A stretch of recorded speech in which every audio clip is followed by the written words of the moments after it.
I don't even know all the stuff that's going on in this house. But we can take a little walk around. So. Okay. Okay, do you want to do that now?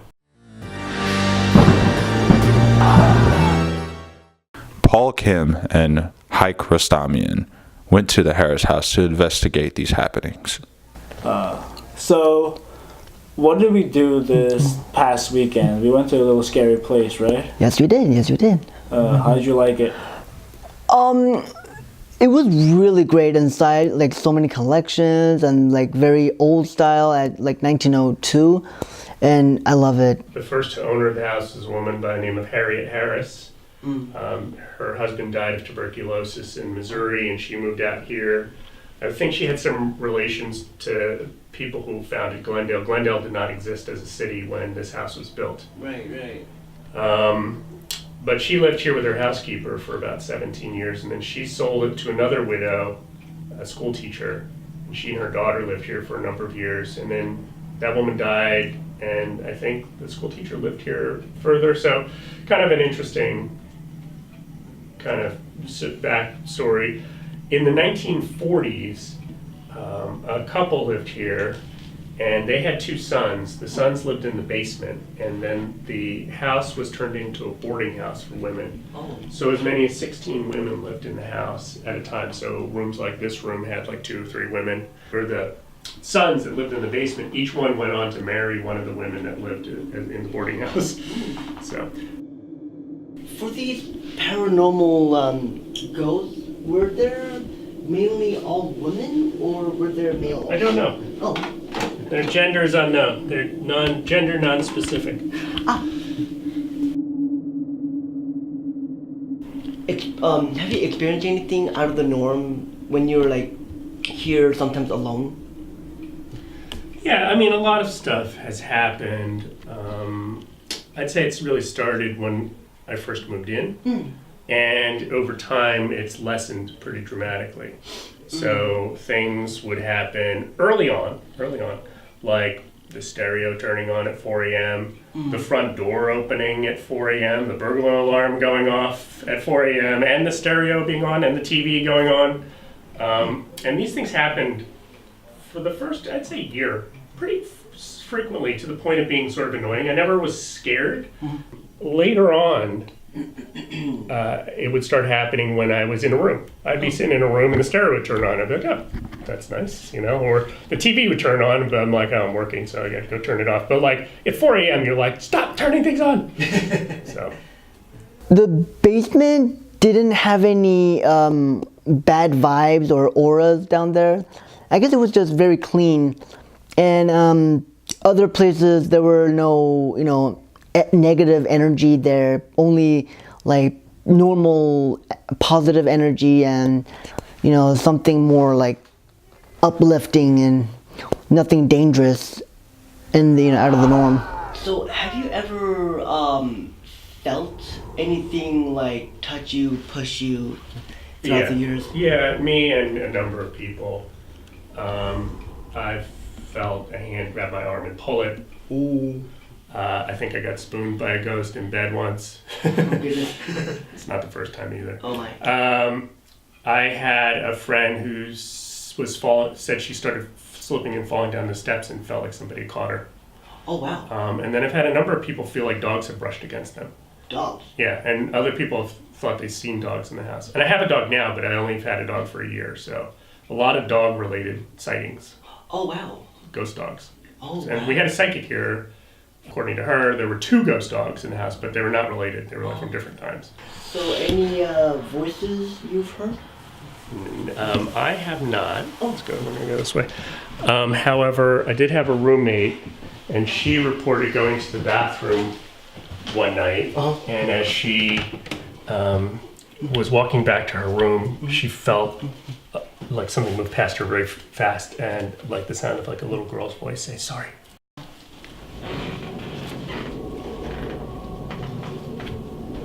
There's a crack on this ceiling. You want to bust out your EMF thing? Oh yeah.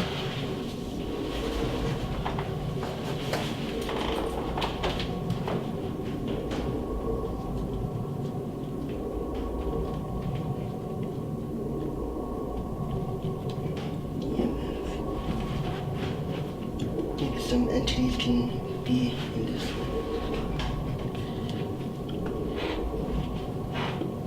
Nothing right now. Oh.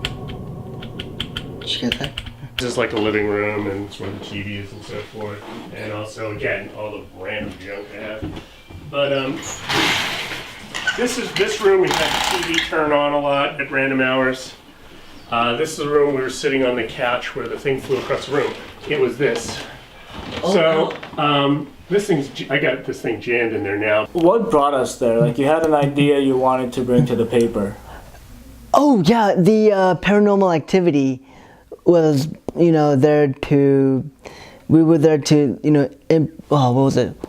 To investigate the paranormal, and if it's like haunted and such. Yeah. What was special about this place you went to? Because I didn't know about it, right? Like the man who gave us the tour, Robert, yeah. Yep. Robert Koshland. You can follow him at Robert Koshland on Instagram. Yep. Put the plug right here or something. If not, it'll be in the descriptions. But he gave us a tour. He told us a little bit like there were a couple of ghost dogs, right? Like, do you remember any like other ghosts and stuff that were there? I remember he told me that. Well, he told us that there was a man in the bedroom that was sitting on the chair, but now it's sitting on the bed or something like that. Yeah. Every time things turn on at like 4 a.m., which was supposed to be 3 a.m., but okay. Walking around the house, we noticed many bones and fossils, a lot of creepy imagery suggesting that something was here before. I always look at that one a little sideways. And then the bedroom itself, I saw two figures one time, the night of Thanksgiving night, or it was the day after Thanksgiving, about 4 or 5 years ago. I saw two figures in here. I was in bed, but I was up doing stuff, and then I turned the lights off, and then I saw them, and they looked like smoke. I saw the smoke. It looked like, this is what I didn't really know about the jinn. It looked like this kind of smoky atmosphere, and then I saw two smoky figures, and I was like, hey, can you see me? And then they literally approached the bed. I was like, oh, you can see me. And I was, wow. But I wasn't scared. It was actually like really like jazzed about. I was like, oh, this is awesome. I was like, hey, can you see? But then they just stood there, and then it kind of like all dissipated. And then I was like, the heck? When it went away, I actually was that made me a little scared. I was scared then. It was weird. I wasn't scared when it was happening.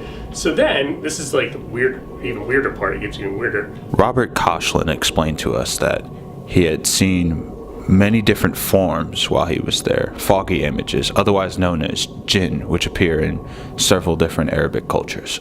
I get a text from my ex-wife, who was in the guest room we were in, because we were split at the time. Oh yeah. And she's like, oh my God, I just had this like night terror, and in my night terror, I saw this blue light in the room, and I knew the ghosts were in there with you, and I was really scared for you, and I was trying to wake myself up to come see you. Oh wow. Like she was having it at the same exact time. Oh wow. So it was super weird. So that's the only time I've ever seen that, but a film crew claimed to have seen something similar once when they were shooting a student production. How did you feel inside there? Like, I remember at one point we were walking, then you took off the EMF. I know like both you and I, when we were filming, we got a little bit like a ghost experience ourselves. Yeah, we did. We the EMF meter went to, I think, 1.5 mg. So yeah, What does that mean? I have no idea. I don't know what mg stands for, but EMF is the electromagnetic phenomenon. What's that tell us? It tells us that that a ghost or a spirit is actually near you or close to you. Okay. And how strong it is to let itself be known. Far out. Yep.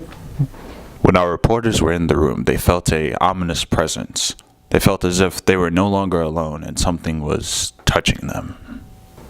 Like, I remember when, right before like the cold spot, which I think was the ghost dog. Yeah.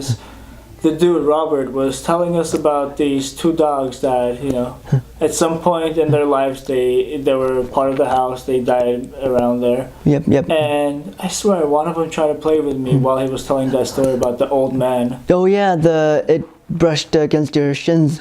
Yeah, it was like, play with me. Yeah. You know what I mean? Yeah, It was, I think one of them brushed my butt. It literally brushed my butt. I'm like, okay then. Yeah, it probably came up like boom, Yep. like a seal. Like sometimes the dogs do that, man. Yeah, they just come at you. Yeah, they just jump on you. Yeah. And this is the room that my ex had swore the first night we stayed here. She woke me up in the middle of the night, and there was a chair sitting here that came with the house, and she's like, "There's an old man sitting in that chair," and I was like, "Okay." And she's like, "Well, you got to take the chair out of the room." So I was like, "Okay." So I took it down. It's actually where you walk in the front. It's there. Oh, yeah. And then we had this psychic come by the house, but we didn't hire a psychic. She's just someone who does it, and she happened to be at our house for a party. So then we were talking to her, and she's like, "I'm gonna walk around your house and do a thing." We're like, "Okay." We didn't tell her anything. Yeah. And she like walked around the house, and then one of the things she said was, "What do you think about the old man that sits at the edge of your bed?" And we were like, "Tell us more." And she's like, "He used to have a chair, but it's not there anymore." And we're like, "Oh shit." Oh. Sounds like whatever. But like my ex claimed to see this man many times. I never saw him. So. You're the greatest.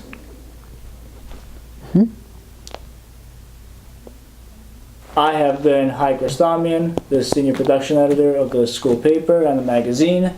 And this is Paul, our staff reporter, covering all the paranormal, spooky ghost stories you would ever want to do. Oh yeah. Because that camera over there died, I'm going to come over here and do a sign out with Paul. See ya.